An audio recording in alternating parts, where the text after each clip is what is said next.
Guys, as always, this podcast is sponsored by Carrot Competitions.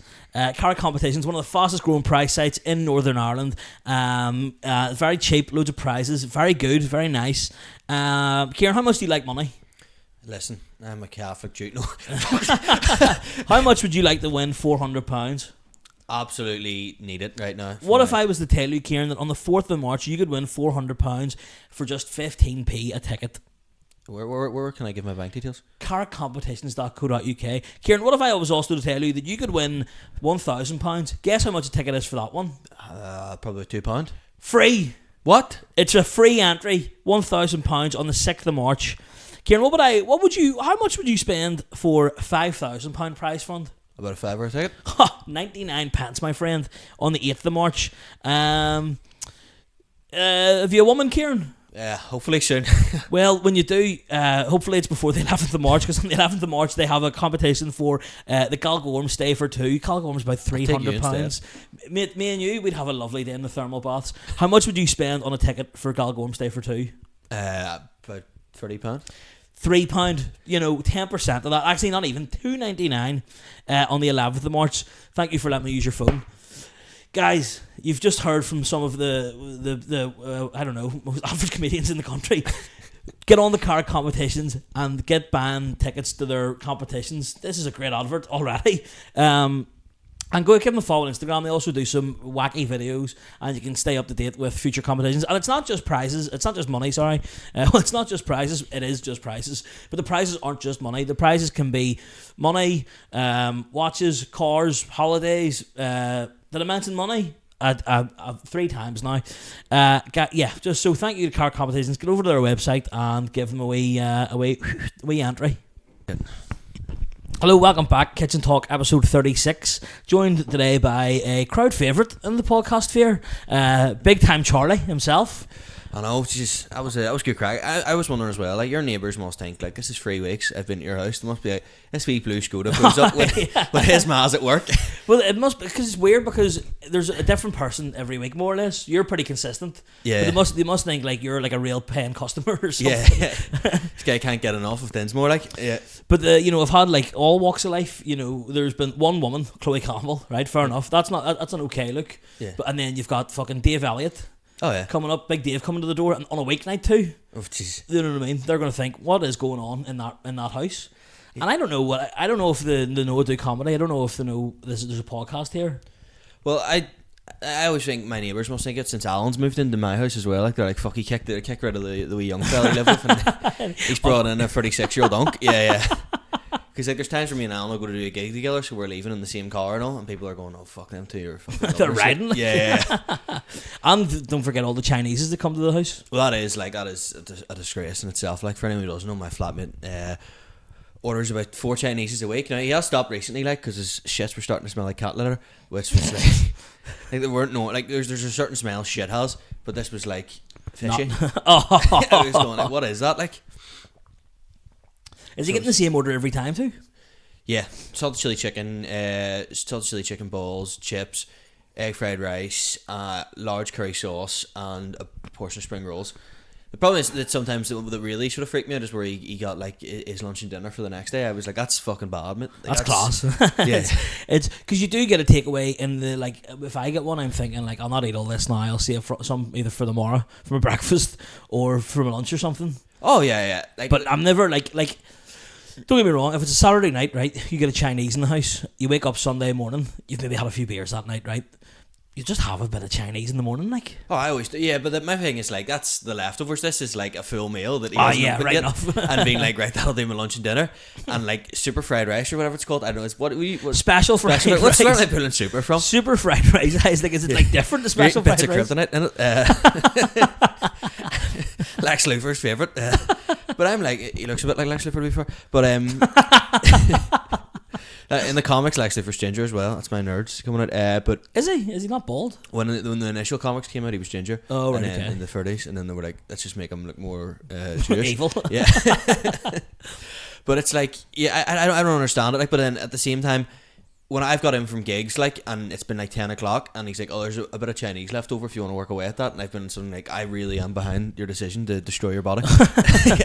That's prime. That's when you want it. Like, yeah, like there was the time I drove back from Derry and I just hadn't eaten anything, and he was staying at someone else's, and I came in and I was like, you have a Chinese from yesterday that needs eating, and he went, eat it, and I opened it up and it was like a full portion of salted chili chicken, and all I was like, this is incredible. Like, that's what you want.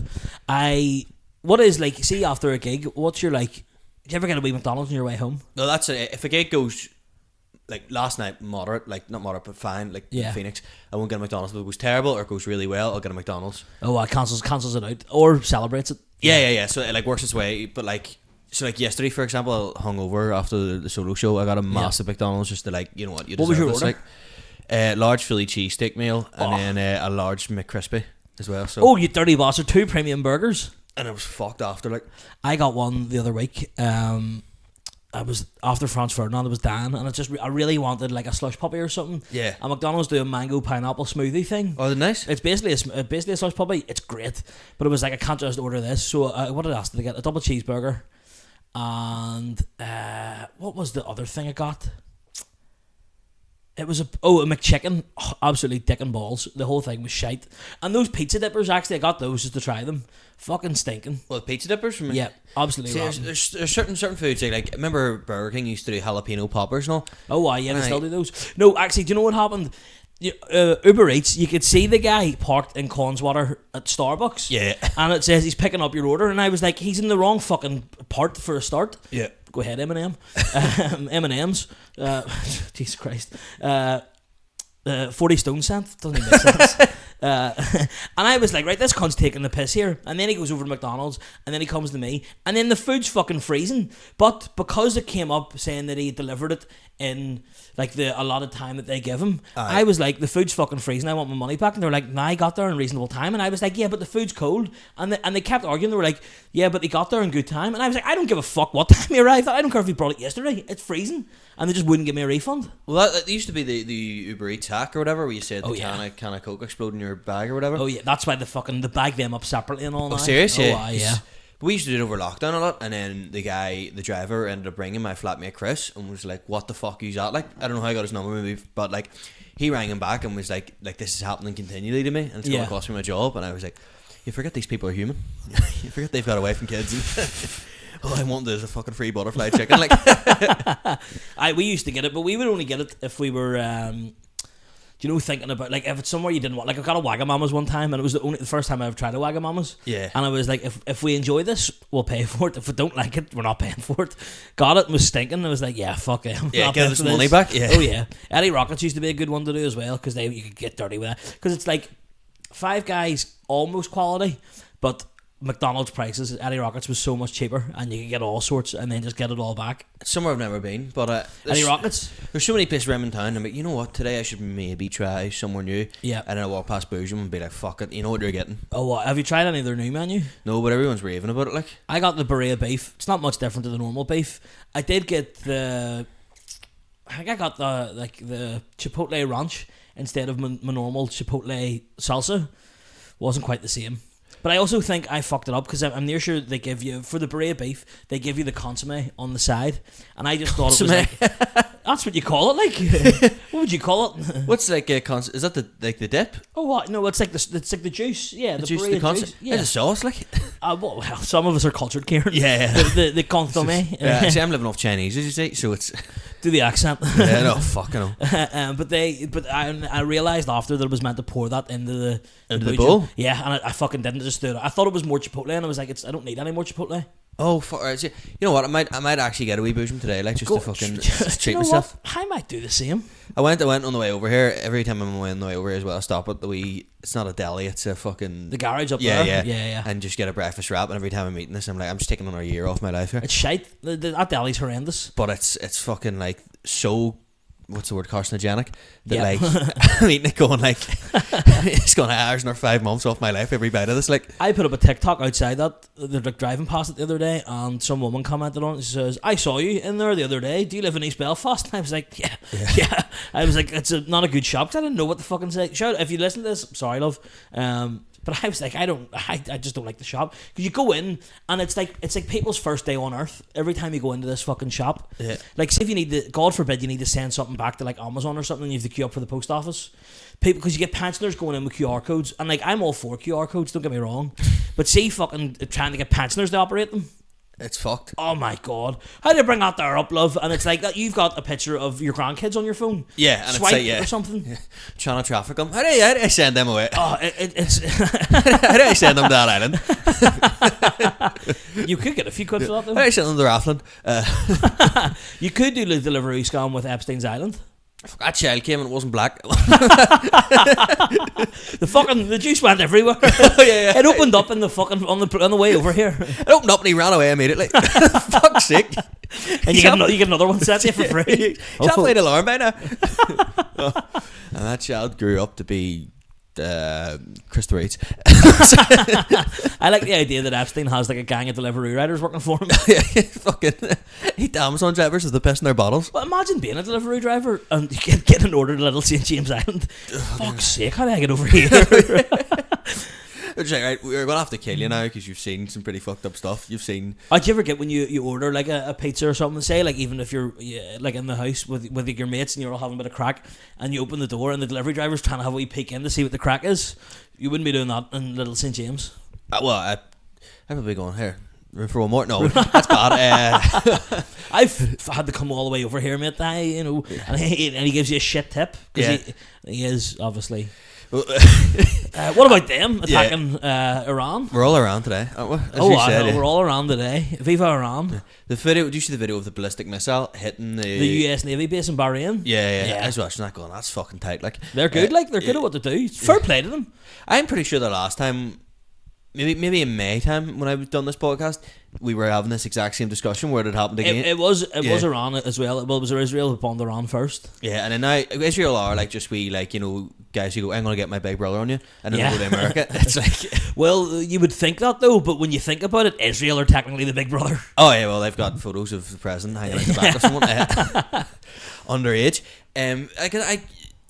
This morning, I was like, surely this should screw, because I don't like reading the news before bed because it really stops me going to bed, like it keeps me up all night, and I was like, surely this should be freaking me out, but it was like, I'm used to it by now. Like, oh, you're desensitized to it, like. Yeah, like watching that like video of the missile today, I was all, Call of Duty, I'll be a fucking 5 kill streak. Yeah, that's pretty. Yeah, you're just completely like, I need to get off Twitter. Like the cartel stuff this week as well was ridiculous. Class. But like, have you seen the video of the helicopter in Porto Velada? And it's like with a minigun. It has like I don't know what it's. You can't actually see what it's shooting at, but you can see it flying over the port, and you just hear the from the gun. It's absolutely class. See, that's like not class, but it's like imagine being like a fucking 70-year-old and you and your wife are in fucking a wee resort and you're drinking margaritas and eating beef berry tacos with it is a tourist resort as well. There was a with the consummate. Is that it? A consummate? They're going to consummate this marriage, and like a load of boys walk in with fucking Tech 9s and just start shooting the place up. Like, I did see a video of a cruise ship, and the guy was like, our last stop was meant to be Porto Velada, but we're not going to go there. He's like, we're going to find somewhere else to go, which is fair enough. If I was my ma, weirdly enough, do you remember the terrorist attack in Tunisia? Yeah, where they went on the beach and just started going. My ma was there a week before. In the resort? I don't know if it was the same resort, but Tunisia. I don't know how big Tunisia is, but I'm imagining it's only the one resort. I don't know. It's pretty easy for them to go, we want target. Well, we know where we're going. Whenever they said that they came from the beach, I thought that sounded like, like they emerged from the water. Yeah, Davy Jones's crew. He came out covered in barnacles. Just a load of stairs throwing starfish over with swords, with big cutlets. Cutlet. Army jihadis. Leave no man unspared. Get herself a nice bit of bounty. Treasure. The treasure being a white woman's head. It's a good thing my ma doesn't listen to podcasts anymore. Like, fuck. I was worried actually about the solo show that, like, I talked about my boy having a heart attack and stuff. Was your ma there? No, my gran and granda were there and stuff, which was nice. Like, what did they think of it actually? They thought it was dead on. Like, I had a big hug of my grand at the end, and then it was sort of emotional, like, because like he's always been like supportive of me and from day dot and all. And then we could see us both sort of tearing up a bit. And then fellow comedian Carl O'Neill walked out, and I just seen him go, right, put it together. Pushed my grand off me. I went, get off me, gay boy. And then just straight into the green room. Well, the green room was good crack, to be fair. Yeah, shout out to my sport at Ronan Linsky doing a tight half an hour. It was actually it was so kind of Ronan to let you do a solo show after his solo show. At the start, he done about 15 minutes, and he finished with this great bit about shafts being like passed around like the Catholic Church or whatever. Yeah, it could have ended on that. Yeah, and I was like, that's perfect. And he got a big applause break, and he just went, right, I'm going to do some more here. And I went, oh my God. We lie. Yeah. But to be fair, that killed it in Talal. Yeah. But I thought, I just said to Talal, right, you need to keep this tight. Yeah. And then, to be fair to Ronan, he done less than 30 seconds bringing me on for the fucking yeah. So it was all good that way, like, but I definitely yesterday it was sort of like a bit of a come down, like. I would say. So what was it like? Were you like, obviously you weren't nervous whenever at the start, whenever I saw you? You were actually in pretty good form, and then Ronan was in the about 50 minutes in, and you were visibly freaking out. Yeah. And then I think I laughed or something, and Bruna like nudged me and was like, be nice to him. And I was like it's gonna be alright. No, it was like I was like in the green room, I was in top form, and the only time I felt nervous at all was when me and Alan left the house. Probably because we had to walk past my psycho neighbour, so I was like worrying about that. And then by the time we arrived down at Black Box, and like Black Box were like, we done the B team in the Limelight, and that was a shit show, like.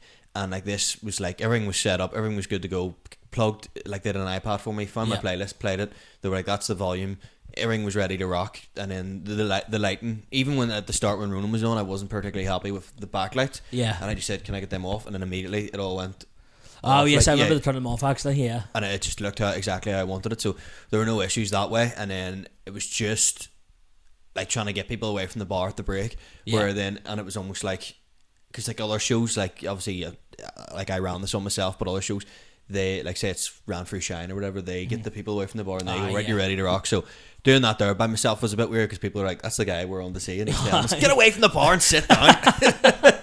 It's my turn. Yeah. Listen to what I'm gonna say now. Yeah, and it was like, and like it's more like the come down of like doing that, and like it was a sort of I'm gonna be cringy here, like a Marty Supreme moment of like being like, because like the week of it I had like something like 50 tickets sold, and like I was sort of exaggerating to the Black Box so I could still do the big room. And then when I got to like 107, I went, right, that's as good as it'll get. And then we got some on the door.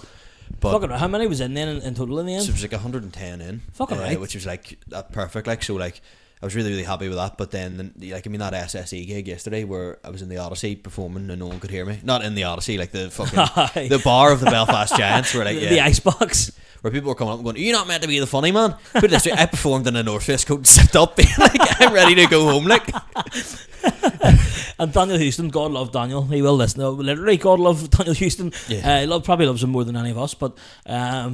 He was booked to do 20 and he did 6, he said. Yeah, like, but he couldn't do anything. Like, people were calling me out because I think people were thought that I was running the gig. Like, guys who I kind of know, and they came up to me and were like, "What's the crack here? You need to get that mic turned up and all." And I went, it's not on me to like to do that. Yeah, yeah. If the venue books me and says you need, like, the guy sent me a photo of the venue and was like, "This is it. It's ready to rock and all." It's also the SSE, so you think if you've got fucking the best artists in the world, Jason Derulo and stuff, coming to play, like, mad one to pick. Has he even done the Odyssey?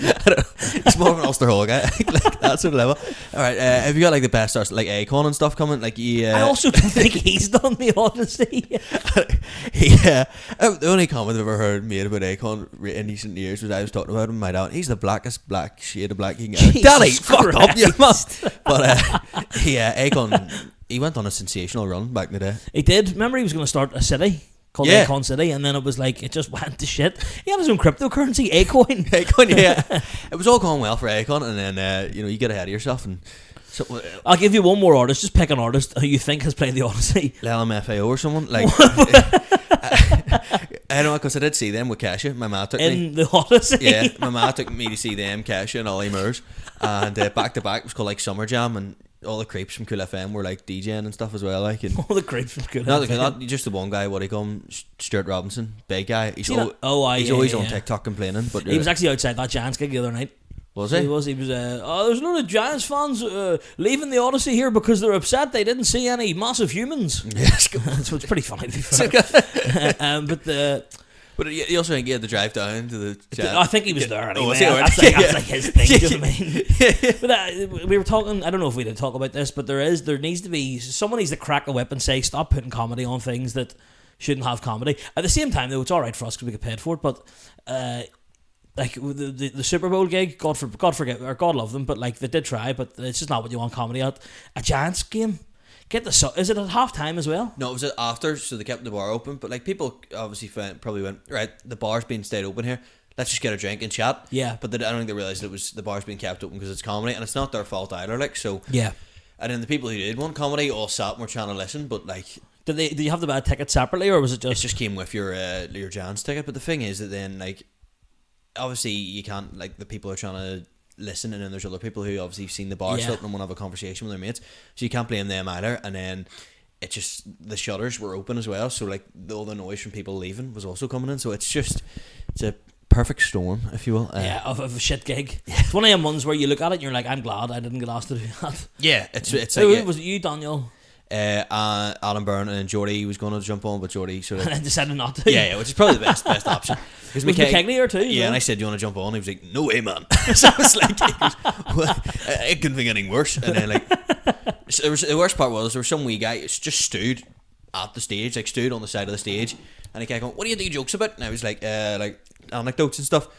He said, "What's that mean?" And I was like stories. Like, do you know what a story is? Like, you know, like, how long you been doing this? Like 7-8 years. I went, "No, 4." And he went, "All right, you any good?" I went, "Mate, just tonight, no." This is why you were in the middle of a gig as well. Yeah, like you were actually on stage. you could talk at full volume. Like I was having a full scale conversation. I was like, "This is ridiculous." So anyway, rough. But that's like a dog. Yeah, because like it's like if I had the gig in the Phoenix last night, I'd be like, I'm on a pretty good run here, but you can't have too much momentum though. Yeah. So I've no momentum at the minute myself. I'm at a snail's pace currently. Well, like I think people like, because like we done the gig in the Black Box there, me, you, and Adam a couple of weeks ago. Was it Killer Audience? No, it was Afternoon Delight. Afternoon Delight, yeah. I knew a good one, but you came off and really harsh about yourself, and I was like, that was a good set, like. No, I hated it. Well, I actually hated everybody. What was I did all the pedo jokes. Yeah. I'm sorry, but they're the best jokes I've ever written. I think. See that Harry Potter one? Class. Yeah. That's fucking unbelievable.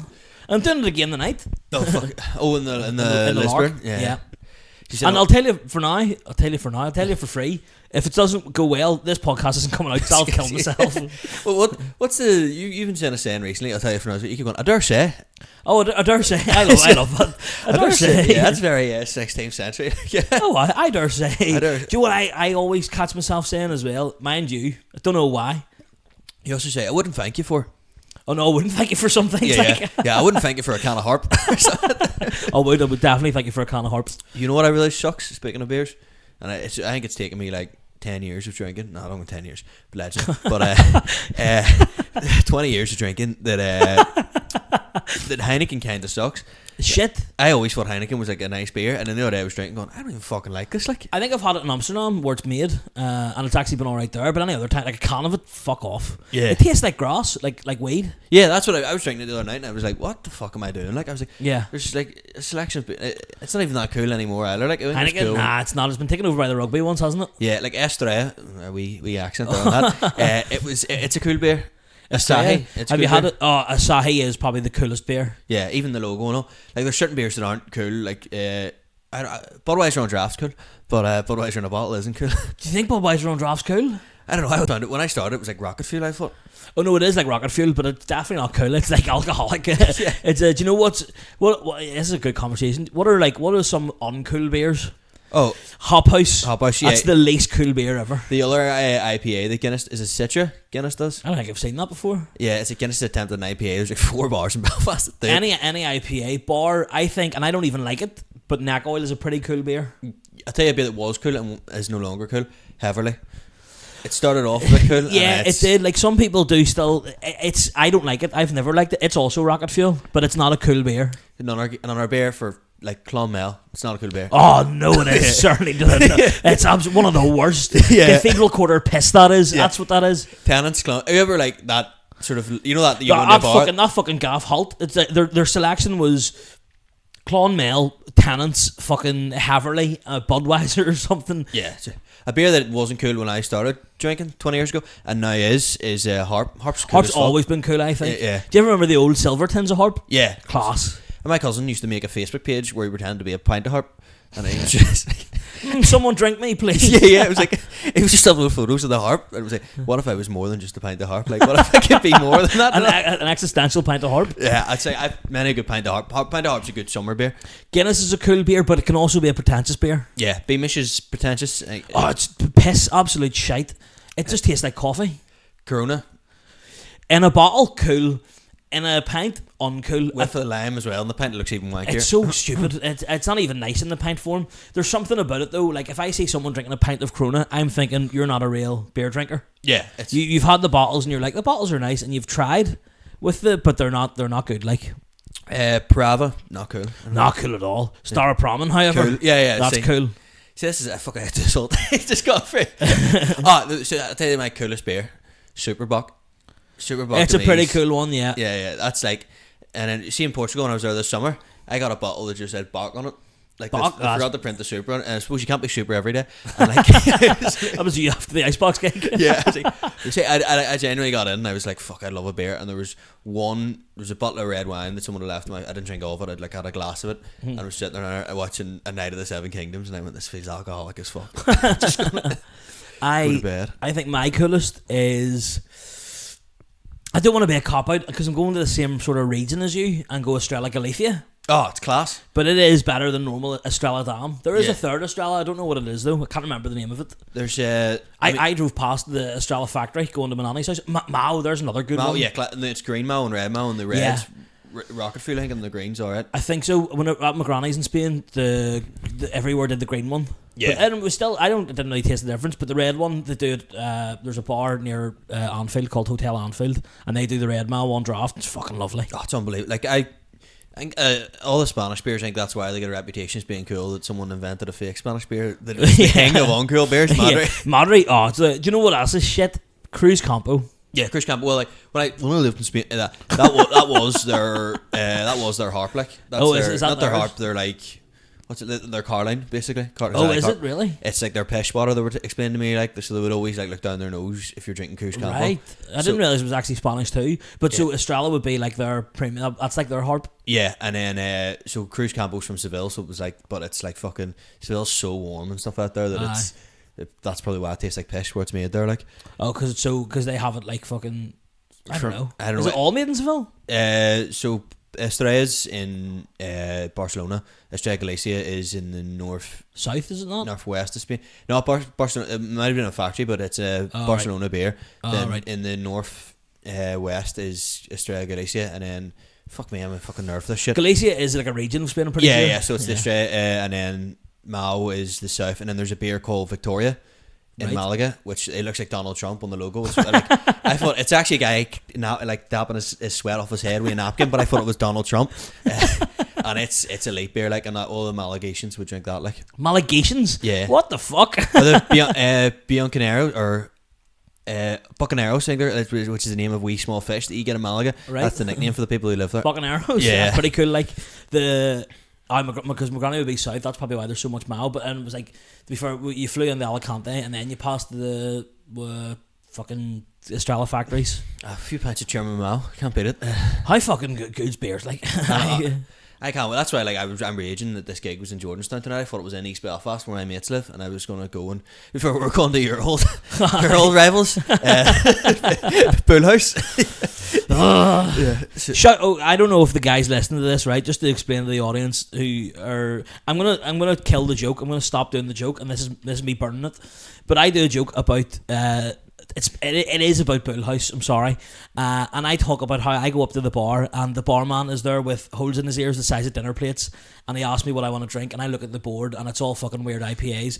The joke is better written than I've just said it. Yeah, but it's a good joke. But I did it at No Joke when I was emceeing a couple of weeks ago, and after the break, I got up, did a couple of minutes emceeing, and then went to the bar to get another glass of water. And the guy from Bull House, who the joke is about, I didn't know he was going to be there, walks up to me, doesn't speak to me, which is pretty thank fuck, because I would have shit myself. But I saw him, and he definitely, well, I mean, how couldn't he have seen me? I was on stage. Yeah. And thankfully there was no words exchanged, but I don't think I can go to it anymore. Oh, it was. You just exchanged a look, of like Yep. common animosity. Yeah, and I was like, you know what? I was thinking as well, how mad must it be to like go to a comedy night and just hear a joke about you? Yeah. And you don't know the person telling the joke. It's happened once to me where so there was a gig that me, Alan, Mickey, and Butler did, and we all posed with a photo holding baby oil, and I didn't even click on. I didn't even click on what it was about, like, and then. Oh, very good. No, I did, but I never met Mr. Epstein. I never knew the guy. Yeah, the financier. yeah. I was just there on a business meeting.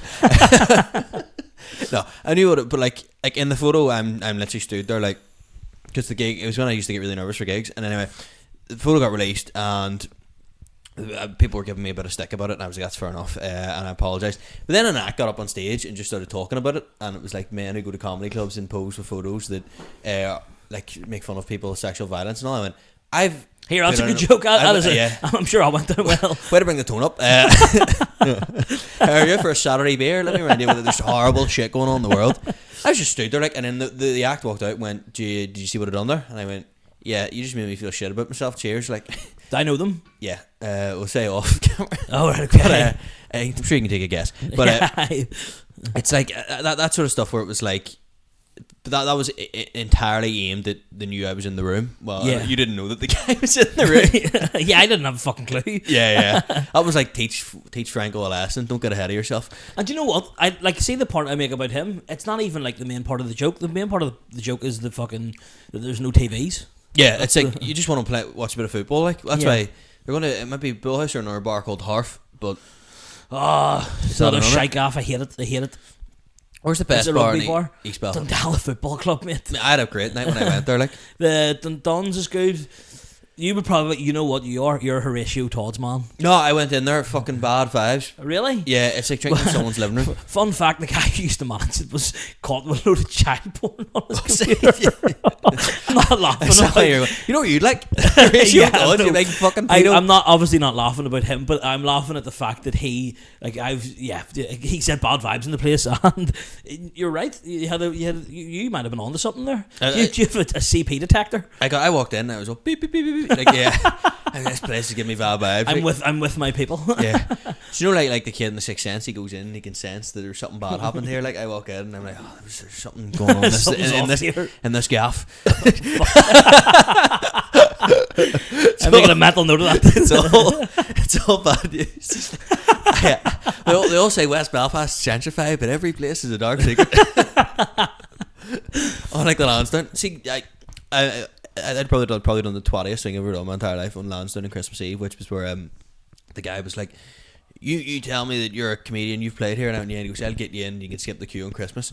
And on Christmas Eve, he walked past and went, hey man, and he just brought us in the back, and I felt like fucking Goodfellas. Like, I mean, it's not. I don't think it's a twat move if he actually did do it in the end. Yeah, no, he brought us out of the queue. That was pretty sound. Like, yeah, I thought it would be worse if he was like, no, get the fuck. Well, yeah, because especially if I called him over and brought him to the queue, then the people in front of me in the back of the queue. Excuse me, mate, I'm here. By the way, it's Ciaran Franco's here. I've arrived. Yeah, it's guy who's you sacked in 2019 for stealing.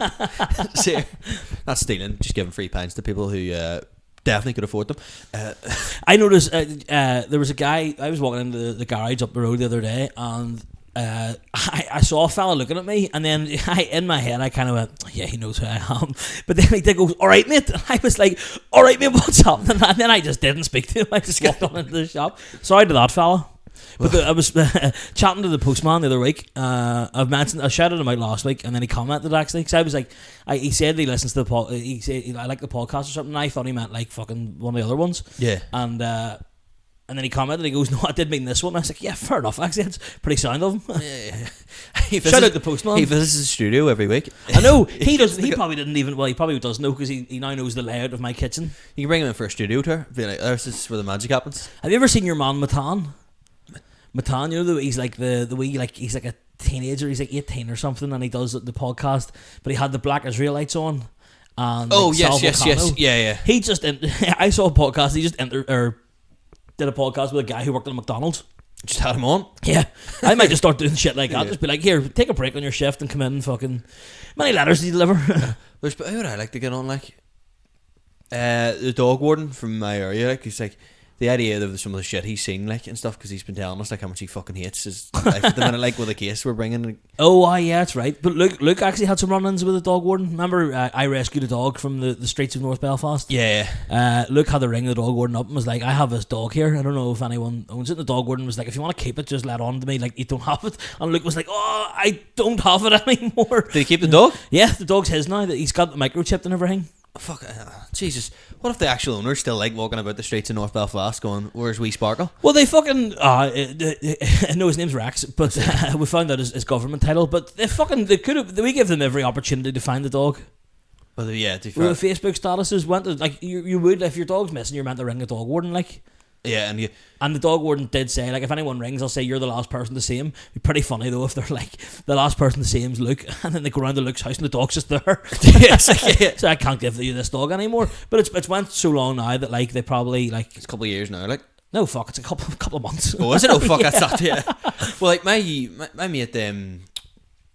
my cousin, even she found the dog, and she was like putting up loads of Facebook statuses being like, does anyone know who owns this wee dog or whatever? And she was like, you know what it is? And she took the dog and drove the dog up to the dog wardens and left him in and went, perfect.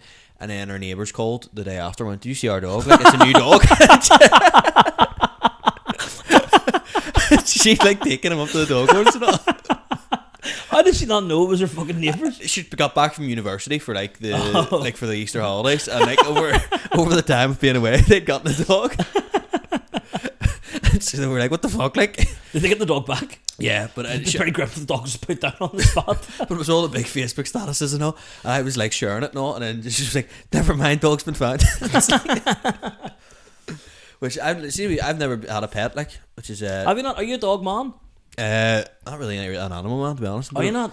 No, and like I'm not one of these people who got bitten by animals as a child or anything out there, because like my mates, we've been at like parties and stuff out there, and like my mates are like laughing, like Ciaran trying to pretend he's a human, like petting the dog, and like you pet it like such a psycho, like Mark Zuckerberg trying to eat a meal. Yeah, they're like, look at him, you like, and I'm like feeling the dog, but it's like it's just a bit of. For advice, never say you're feeling the dog. Yeah, my God. Can I feel your dog? Yeah. Come on, give me a big touch of him. Let me jingle him. Jingle your dog. Yes. I've just never been a big dog guy. That's probably why I'm so content with getting my neighbours put down.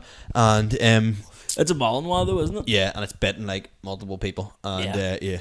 And like the time it bit my old flatmate Rob, and I was in the American bar drinking, and he ran me, he was like, mate, this dog's fully bitten me. I was just blocked. I was like, mate, you got that dog in you. Was it a bad bite, like? Yeah, he'd go to the hospital. Fuck. And stitches? He got a shot. He didn't need stitches, but it was like he bled a bit, like, and stuff, and it got through the trousers, put it that way and stuff. Fucking hell. And he's a big hipster boy, so he wears them fucking cargo trousers. Like thick ones, yeah, dickies and all. You know where he was coming back from as well? The worst. How about a terrible night? A fucking Magic the Gathering. A Magic the Gathering night where he'd lost every game. And then was looking back, and like, it's a guy that like does very well for himself, or like he's got a long-term girlfriend now, but always done well for himself with women, but just the biggest nerd ever. I'm like, just shows you. Oh wow, yeah. It's like sometimes you look at footballers and you're like Dominic Solanke or someone, and they're just the biggest nerd ever. Or like Michael B. Jordan. Is Solanke a big nerd? He's obsessed with anime. Is he? Yeah, really. So's really Kanade, actually. Who's the is it Israel Adesanya, the UFC fighter, was really into big into Pokemon, yeah. Yeah, and like there's someone else as well that's really obsessed with Michael B. Jordan, obsessed with anime. Is he? Yeah. There is a thing with Black Americans that do love anime for some reason as well. That's not even a joke. It's like a real big thing for them. I don't know why. I was into it until I was about 13. I went really into Naruto, and I've still got all the manga comics and stuff and the headbands from the sort of fuck the Akatsuki and all the bad guys. So like every headband Naruto had the symbol of the village where you're from, and then when you got outlawed, you crossed out the symbol. So I bought all the bad guys ones with the cross across it and all. It was nice, but you got your whole loads. Wearing the fucking symbol. Doing the Naruto run around school. Yeah. And fucking the bands reflect, so if she could see her face in the reflection, see how little she's enjoying it. I have only ever watched one anime, and it was when it was like 24, to be honest. Attack on Titan, fucking class. Yeah, like my mate, like one of my mates, Brad, he's sort of big manly man, but we're like, you in school would be bullying you now because Yeah. he's like just obsessed with anime now. Oh really? Yeah, like just like proper into it. I Like. am a bit of a nerd, like bit of a virgin. Shout out Mexican Dave. He recommended me this book called Dungeon Crawler Carl, and it is fucking. I've read the first one in like 4 days. I'm 85% through the second one at the Was minute. it like fantasy? Or? It's about a guy who the world ends, right, and it turns out the world has been ended by aliens who are like you getting the resources from the earth, but what they do is with all the surviving humans, they put them into this. It's called a dungeon. Basically, Yeah. it's underground, and I think there's 18 floors to it, and it's all about them like getting through each level, and it's like a game show, so it's broadcast around the whole universe. But it's like an RPG game, so like they get stat points, they level up and all. It's absolute virgin category, like, but it's so good, I can't put it down. Maybe you know what? I need to check stuff like that out because I need to. The one area I love is Game of Thrones at the minute, like. Yeah. But I'm like, I need to get out of that. Like, I know the full history, like of the Of reading. Have you read them? I've read the up till A Feast of Crow. I never read the last one because by that stage the TV show had finished, and I was Aye. like, this fat cunt's not gonna fucking release the books either. Like, Aye. he's like, He's near dead too. Well, he was telling me the other day that he's like, the guy's like, I'm near dead. I'm not fucking finishing this. but it's like. My thing is like he probably knows how it's going to end, and not get someone else to finish it, but like surely there's a like if you know how to end it, like then just fucking Just do it, yeah. yeah because the books are fantastic, like particularly the Why did the TV series not ask him how it's going to end? Did he not know at the time? I think that, and then by that stage as well, I think he'd fallen out with them because the writers, it's by the end of this TV series, the writing is so lazy. Like, Have you seen? There's a website called tvcharts.co. Yeah. and it's absolute virgin, but they show you the IMDb rating for each episode of a TV series. Yeah. And you can see the dip in Game of Thrones because like the first 5 or 6, I think, are all just like dark greens, which is like 9s and 10s, 9.8s, etc. And then it just goes blues and purples, which is like fucking 4s and 5s for the last couple of episodes. It's like, it shows, because I mean, when Game of Thrones was out, it was so culturally significant in terms of everyone constantly walking about in t-shirts. Winter is coming, Yeah, and all that shit. House Stark. I used to cut about in a House Lannister t-shirt and all, in a pair of fucking slip-on Vans, and skinny jeans and all, like proper. And I was just obsessed with it, like, and it was that badly executed, the ending, that it just sort of people forgot about it. Yeah. And even like House of the Dragon, which was like a bit of a redeeming show the first season anyway. Then the second season was that bad. People were serious, like, was it? Yeah, and then the new one's out now, yeah, Night of the Seven Kingdoms, which is class. And it's like, Yeah. right, Why did they change writers or something, or what are they doing? so it's different writers are handling different periods. So House of the Dragon is set 200 years before Game of Thrones. Right. And Night of the Seven Kingdoms is set 80 years before Game of Thrones, and then So it goes House of the Dragon first, then Night of Seven Kingdoms, then Game of Thrones. yes, they're all prequels, like. Right. And then there was initially going to be a sequel about Jon Snow, but it just never went ahead. I remember. He hated it. Did he? Yeah. I remember. I have 2 Game of Thrones stories. The first one was I bought the first 2 seasons on DVD from HMV and watched them, and I was like, I fucking love the first season, and I was like really like Ned Stark, and then he dies. Yeah. Sorry to anyone who hasn't watched Game of Thrones yet, by the way, but at this point you've already seen it, and I was like, he must come back, and then he just doesn't. I Yeah. was like, what the fuck? And then I had Sky TV in my old house in my room, so that's how I would have watched it. And then we moved to here, and I don't have Sky anymore, so I just stopped watching it after like the 4th season. And I do intend on getting back into it because it's gone so far now that I won't remember fuck all. Do you know what I mean? Yeah. But the other we saw in town one night when we were like 16 or something, Theon Greyjoy, Oh, Alfie Allen. yeah, and what do you call one of the Lannister daughters? Cersei Lannister, or the Starks. It might have Sophie been Turner. Stark. It might have been. I can't remember who. But it was one of the daughters and someone else in the Centra across from Europa, and we were like, "Oh fuck, Reek, can we get a photo?" I think it isn't Theon Greyjoy. Yeah, he Reek? gets called it. Yeah. We were like, "Can we get a photo?" And he goes, "Nah, not tonight, mate." And he looked absolutely stoned out, so he did. To be fair, like that's the time I saw Jon Snow outside the Deer's Head. I asked him for a photo. I was like, "Can I get a photo?" And he's like, "Mate, I've had like 7 pints." He was like, "I'm pretty steaming. I just don't want you to put a photo up where if people pass it about and it goes, Yeah. look at him. He's blocked in the night in Belfast." And I went, "You know what? That's completely fair." Yeah. I was like, "Yeah, get that If entirely." anything, I'll get a photo with anyone. I get a photo with Epstein if you get 7 pints into me. He goes, yeah. When he said that there, I was like, "You know what? All right," and then just walked off. And then he actually stood and chatted to us and the staff for a bit, and then but I just don't want any photos. And I went, "Oh, fair enough." Was he a nice guy? Yeah, which I was like, you know what? That's dead on. Like compared to like I remember her hearing like, this is back to the Odyssey. Bruno Mars cutting about during the MTV Music Awards. Apparently, he turned around to people in Victoria Square and went, "Fuck off and stop following me."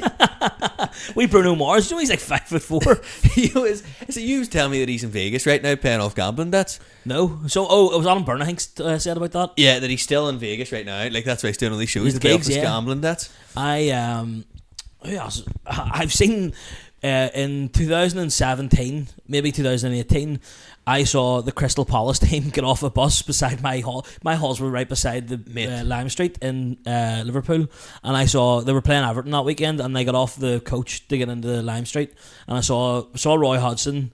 I really can't remember the squad, but I remember seeing Roy Hodgson, Sacco. Remember he used to play for Liverpool, the defender. And Zaha was there as well, yeah. Maybe. And my two mates, it was Steve-O and Josh got photos with them. And then for some reason I just didn't get photos. I don't know why.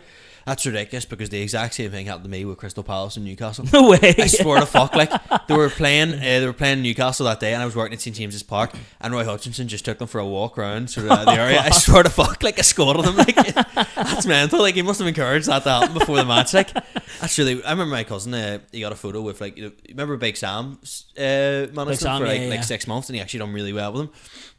Who'd I have actually? It was like Frank de Boer or someone out there. Aye. And it was like Big Sam kept them up, and my mate asked for a photo with Jurgen Klopp, and they'd beaten Liverpool, and Jurgen Klopp took a photo and just walked off.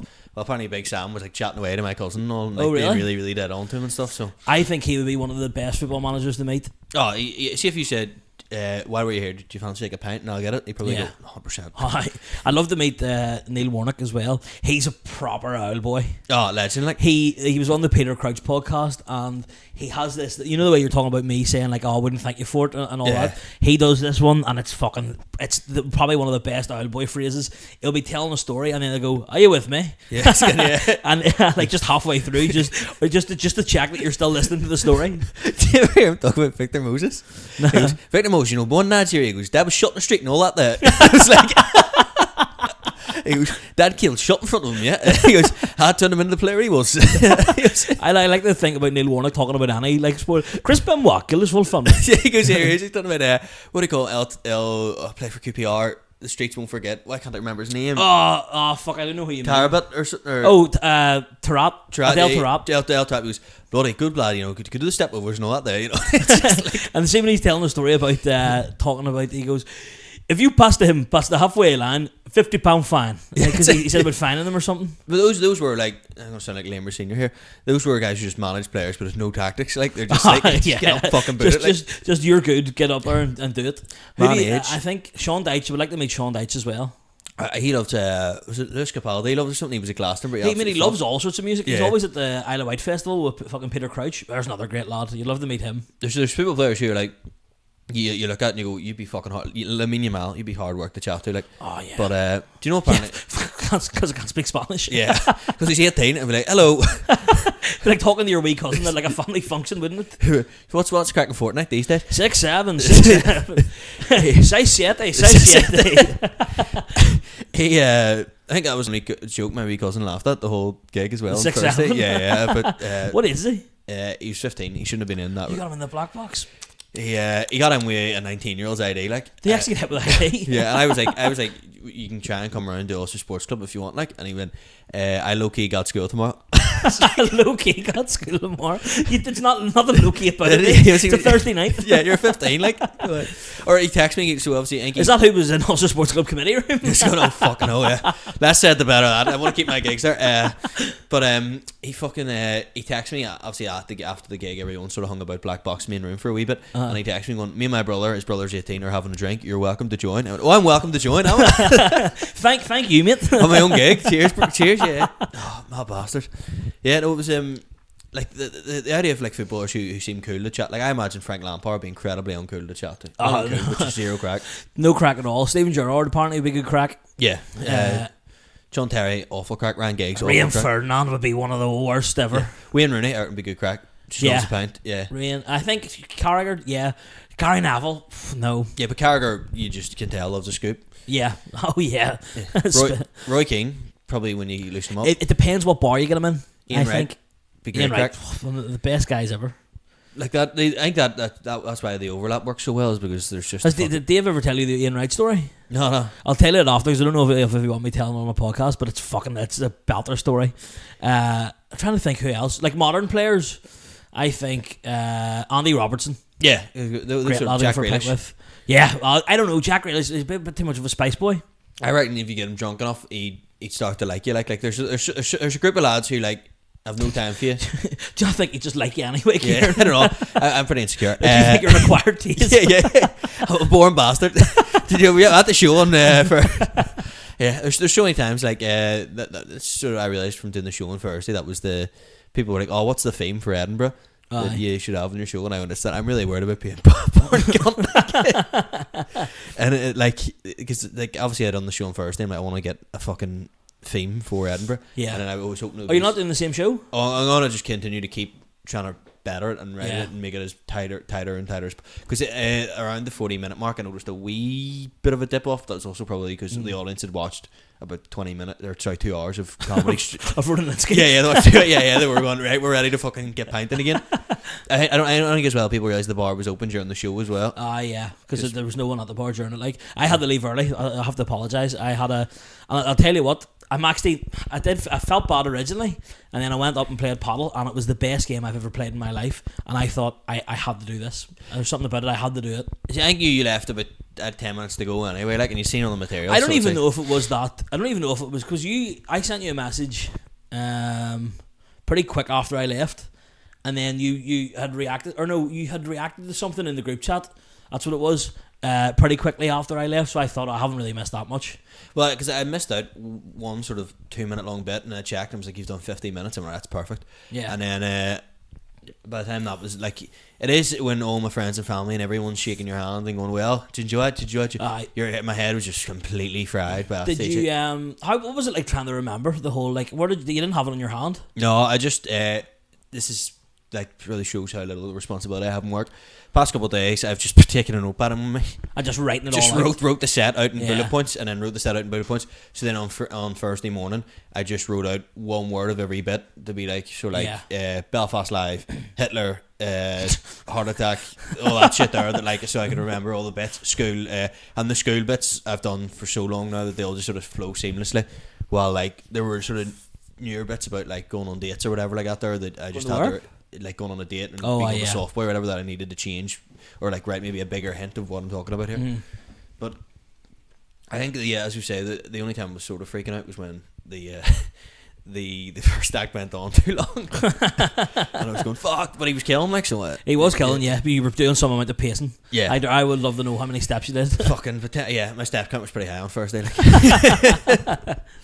But I was like, yeah, so I just it is the idea of like people are like, what do you do now? Because and I'm back at it tonight. But you've got the Fringe coming up as well. Yeah, so that'll be nice, and you get you have another big gig on your priorities list as well. Yeah, we've got Wafflers as well. Yeah. Yeah.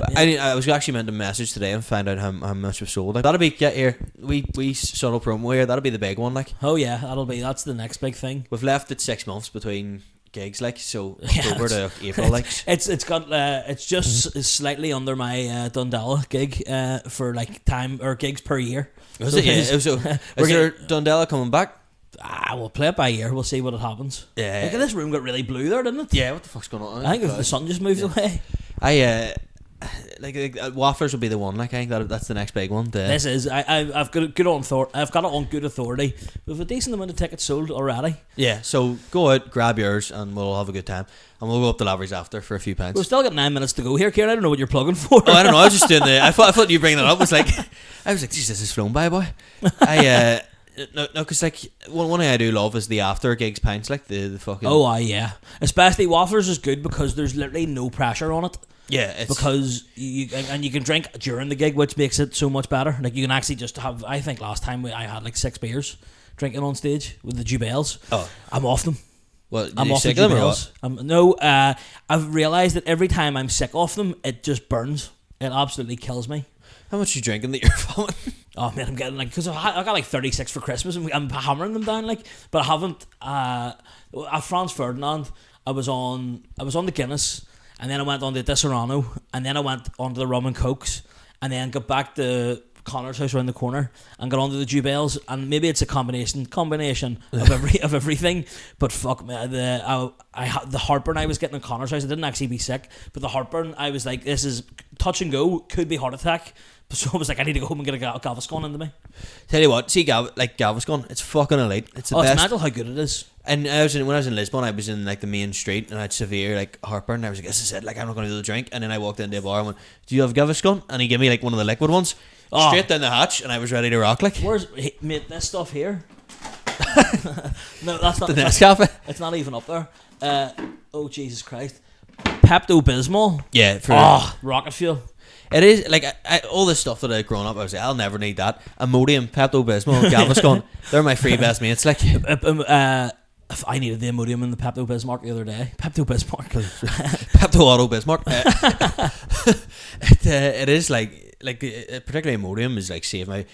I would have shit myself on like multiple buses in Vietnam if like. Oh, I would say so over there, like with all that fucking mad stuff you're eating. It was like the amount of times I was just popping Imodium and like having a Baraka for dinner was crazy. I do like the taste of Pepto-Bismol though, you know. It's like a milky. No. It's like there's like I don't know. I can't put my finger on it. It tastes like something else, and I can't remember what it is. But it's dead. I mean, I wouldn't drink it for like a pint of it. You know what I mean? But like, there's nothing. You know, way sometimes you take cough medicine, and you're like, that's fucking stinking.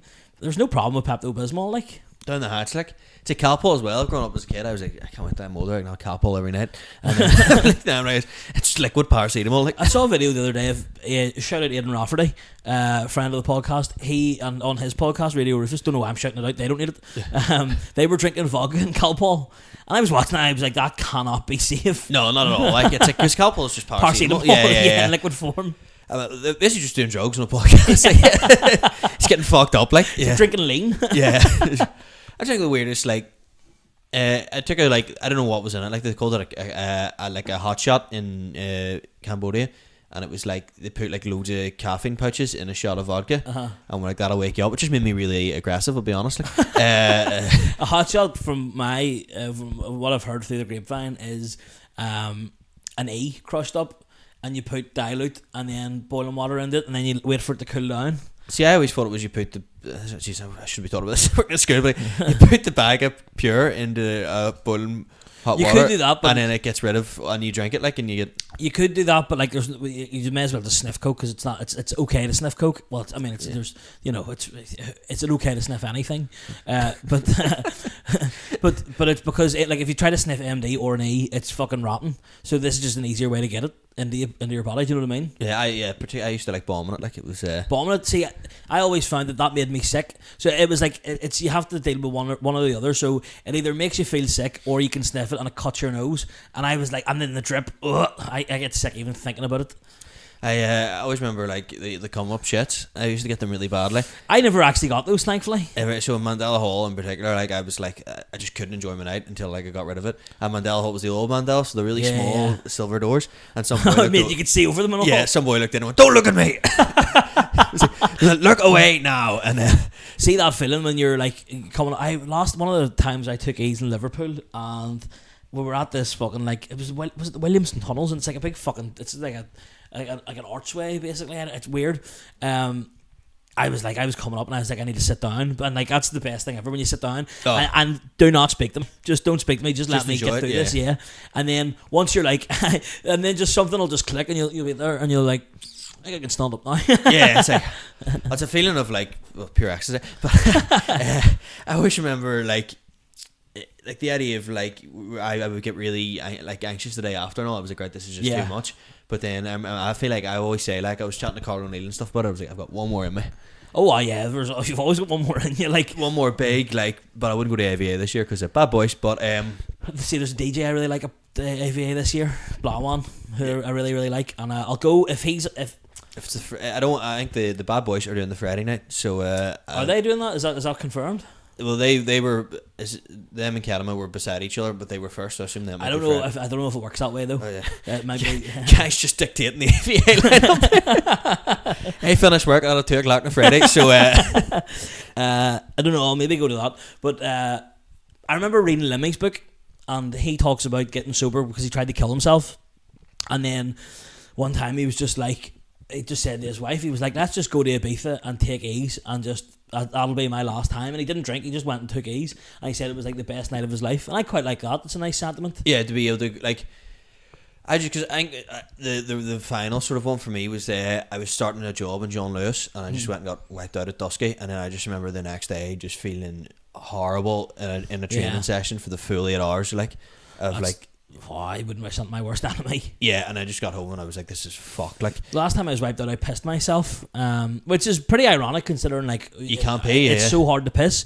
But I don't know what happened. I was sitting. Have I ever told this? Did I ever tell you this? Was this where like your mates brought you into the kitchen and stuff? I did tell us in the podcast then. But it is like people do freak out when they're on it. Like, because I was dressed as a peeler in Mandela Hall, but some guy came up to me and was like, you need to start coming over and dancing beside me because you're making me freak out. And it was obviously like, he must have been like doing quiche from a bag, and I was walking by in a full peeler outfit, and he was causing him to freak out like at Halloween. So he was like, go away from me, like. So Ciaran, it's been an absolute pleasure to have you back. thank you very much. It was great crack. It was a nice surprise getting asked yesterday. It was like, It was meant to be soupy, I'm sorry. But then it was like, oh, I haven't had Ciaran on actually as well. But I said this to Daniel, I'd have everyone on every week if I could. it's a good crack. Like, I always enjoy this, and I have to say, it's a nice drive over.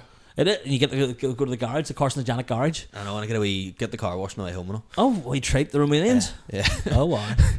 Wait, Romos, there's always wee Romo you risk it all for. There's one on the Alton Bridge Road. I love him. He's like the head honcho of the car wash, and he's been here so long that he has like the accent. Yeah. And it's like it's just the maddest accent ever. It's like the Adam Byrne. Yeah. I always leave a wee fiver under the windscreen wiper. Don't spray it off.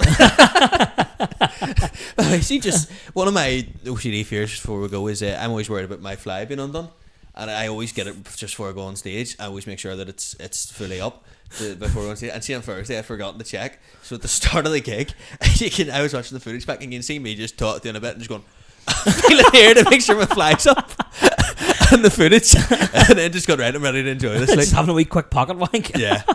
So all in that there, it's been an absolute pleasure. It's been fantastic. Wafflers is on April 10th. 10th of April, yep. Tickets are on the Accidental Theatre website. You can get to that through the link in my Instagram bio, or just go on the Accidental website and type in Wafflers. They're only a tenner. Me and Ciaran obviously hosting with our wonderful friend Daniel Houston. We've got some brilliant guests. We've got Mickey Bartlett, Paddy Raff, Dave Elliott. It's going to be sensational. Yes. Did we also mention it's bring your own? So yeah, bring your own. So that'll be good crack. We'll all get steaming and fucking wreck the place. No, won't wreck the place. take a load of ease. Anything else you want to promote? No, just give us a follow on Instagram for more gigs for the Edinburgh Fringe, stuff like that there. And Wafflers tickets can also be found in my own bio. Nice. See you next week.